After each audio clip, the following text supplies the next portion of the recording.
Alors, sur cette partie de la vidéo, je vais vous expliquer comment j'ai réalisé le montage. D'accord. Donc tout d'abord, je suis parti d'un moteur, le 6550 de chez Flip Sky. D'accord. Pourquoi j'ai choisi ce moteur? Parce que le contrôleur est directement intégré au moteur, ce qui permet de ne pas avoir besoin de faire passer des durites dans le mât, une pompe à eau, etc. pour refroidir le moteur. Le contrôleur, puisqu'il baigne directement dans l'eau. Ok. Donc du coup, ce moteur-là, pour le monter, c'est très facile. Il n'y a que 3 fils. Donc vous avez ici le rouge et le noir là, qui servent juste à l'alimentation, sur lequel on va brancher la batterie. Et un autre fil qui va être connecté au récepteur. Le récepteur, c'est ça. Ce qui va permettre de contrôler le moteur avec la télécommande. Voilà. Et ici, j'ai la télécommande, une W6 commandée sur AliExpress, modèle étanche, avec une charge par induction. Ok. Donc, une fois qu'on a choisi le moteur, il y avait deux modèles de moteur, il y avait le 6550 ou le 65220. Celui-ci fait 3000 watts et le 65220 fait 6000 watts. Au départ, je pensais prendre le 6000 watts, mais en fait, il est beaucoup plus long et ça dépassait de la arrière du stabilisateur. Donc, du coup, je me suis rabattu sur le 3000 watts, le 6550, et qui au final s'avère bien suffisant. Donc une fois qu'on a choisi le moteur, ici moi j'ai une planche, c'est une gong avec un AV1. Donc il fallait réaliser cette pièce là ici pour pouvoir fixer le moteur au mât. Donc cette pièce, j'ai trouvé un modèle sur internet en 3D que j'ai fait modifier par un ami. D'accord. Ensuite je suis allé dans un Fab Lab. Moi je suis allé au Fab Lab de 7 à la Fab Lab La Palanquée. D'accord. Donc ils m'ont aidé à modéliser la pièce et ensuite on l'a imprimé en 3D. Donc pour l'imprimer en 3D, on a utilisé de l'ASA avec 10% de fibre de Kevlar. Voilà, c'est facile à imprimer, c'est très résistant et le rendu est plutôt sympa. Donc j'ai imprimé la pièce ici, la pince de mât, j'ai imprimé le carter d'hélice. Ici on peut voir l'hélice, le moteur est déjà livré avec l'hélice. Ensuite il n'y a plus qu'à mettre 4 vis inox ici pour fixer le moteur au mât. Et là, il y a 6 petites vis inox M5 pour fixer le carter d'hélice. Ok. Ensuite, j'ai percé le mât. On peut voir ici le trou en haut du mât. D'accord. Donc, j'ai fait passer les fils à l'intérieur. Ensuite, j'ai assemblé ma pince de mât. J'ai serré mes 4 vis. Et le tour était joué. D'accord. Pour le récepteur de la télécommande. D'accord. Donc, ça, c'est une partie qui ne peut pas prendre l'eau. Donc, j'ai acheté sur AliExpress un petit, qu'on appelle ça, un petit boîtier étanche spécial pour récepteur. C'est un boîtier de modélisme. D'accord. Bon, comme j'avais pas trop confiance dans le boîtier, j'ai en plus dedans coulé un gel isolant. Donc là, il y a un petit trou là. Donc une fois que je l'ai eu enfermé dedans, j'ai ouvert la trappe en caoutchouc, j'ai coulé mon gel isolant et j'ai fixé le boîtier avec 2 colliers Riesling sur mes 3 fils. Donc, et là, il n'y a pas de problème, c'est étanche, il n'y a aucun souci. Et il me fallait des prises étanches aussi pour connecter la batterie. Donc là, j'avais ça qui traînait dans mon garage, c'est des prises MC4 de panneaux solaires. C'est IP67. C'est impeccable, il y a un double joint. Je les ai fait tremper dans l'eau, j'ai fait plusieurs tests. Il n'y a pas de souci au niveau de l'étanchéité, donc là, c'est nickel.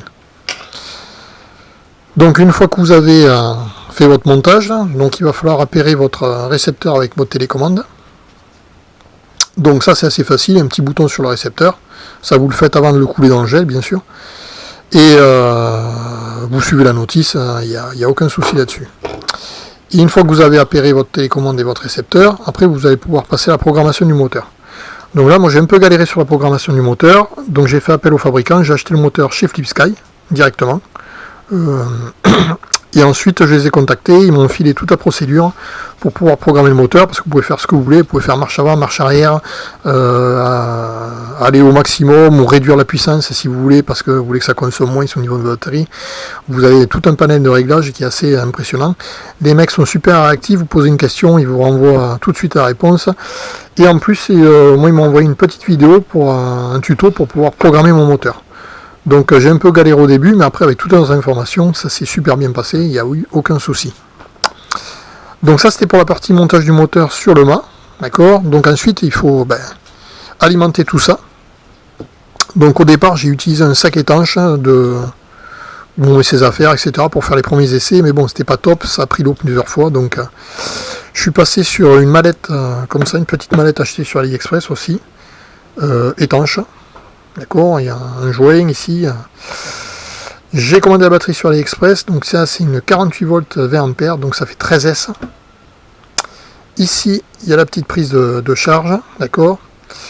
Donc ça passe ici, c'est un interrupteur anti-étincelle. Alors ça c'est pas obligatoire, mais je vous conseille quand même de le mettre, parce que sinon chaque fois que vous connectez, ça fait un arc électrique, et ça vous bousille les connecteurs.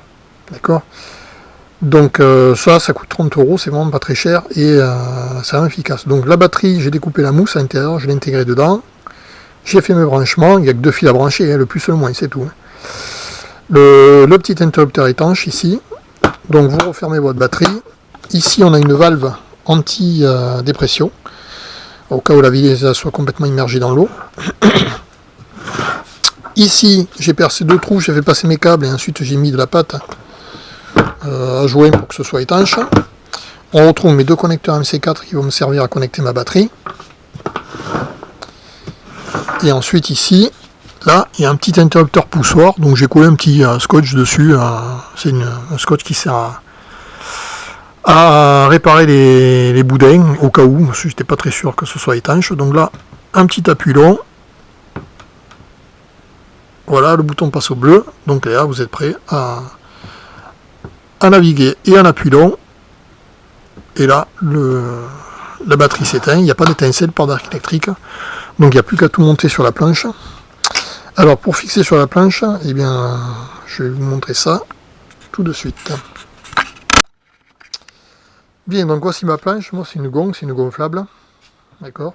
Donc pour fixer ma batterie, je ne me suis pas cassé la tête.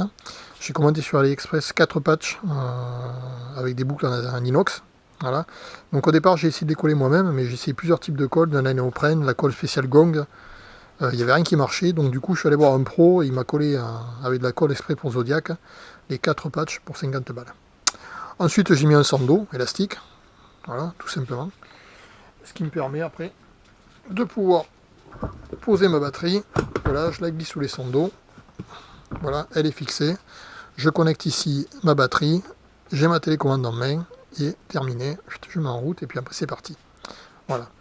Pour le moteur, j'ai acheté un deuxième mât, donc comme ça j'ai un mât avec le moteur qui est fixé dessus, qui me permet de naviguer à l'électrique quand il n'y a pas de vent. Et ensuite j'utilise donc la même aile, le même pied de mât, donc tout est identique, donc pour rappel c'est un gong V1. Et quand il y a du vent, je change de mât, j'enlève le mât électrique, je mets mon mât normal, et ensuite je navigue à la voile comme d'habitude. Voilà. Voilà, j'espère que cette vidéo vous a intéressé, et puis peut-être à bientôt pour d'autres projets. Merci.